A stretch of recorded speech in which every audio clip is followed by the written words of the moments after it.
দুধ আর ডিম দিয়ে যদি একবার এভাবে মিষ্টি বানানো শিখে যান, তাহলে বাজার থেকে আর মিষ্টি কিনে খেতে চাইবেনই না। এটা খেতে এত বেশি মজার হয়, দেখতে থাকেন আমি কিভাবে তৈরি করি। আজকের মিষ্টি তৈরি করার জন্য নিয়েছি দুধ, সাথে 4টা ডিম দিয়ে খুব ভালোভাবে ফেটিয়ে নেব। হ্যান্ড হুইক্স অথবা ডাল ঘুটনি দিয়ে ফেটিয়ে নিতে হবে। এবার চুলায় একটা প্যানে 3 টেবিল চামচ পরিমাণ ঘি দিয়ে তাতে সামান্য একটু এলাচের গুঁড়া দিয়ে দেবো 1/4 কাপ পরিমাণ সুজি। তারপর লাল লাল করে ভেজে নিব। 3-4 মিনিট সময় নিয়ে ভেজে নিয়ে এবার এর মধ্যে আগে থেকে ওই যে দুধ ডিমের মিশ্রণটা দিয়ে দেব, সাথে 1 চিমটি লবণ আর দিয়ে দেবো আধা কাপের বেশি কনডেন্স মিল্ক। তারপরে নেড়ে মিশিয়ে নিয়ে দিয়ে দেবো সামান্য একটু ফুড কালার, এতে করে কালারটা সুন্দর হবে। আর দিয়ে দেবো আধা কাপের একটু বেশি গুঁড়ো দুধ। তারপরে নেড়ে মিশিয়ে নেব।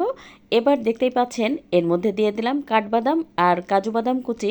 এখানে আমি 1 মুঠ ভর্তি করে দিয়েছি। নামানোর আগে দিয়ে দেবো আরও 1 টেবিল চামচ পরিমাণ ঘি। তারপরে তো আরও 3-4 মিনিট ভেজে নিয়েছি। এখন নামিয়ে একটা প্লেটের উপরে রেখে দেবো। তারপরে এই যে সমান করে দিয়ে উপর থেকে দিয়ে দেবো আরও একটু বাদাম কুচি।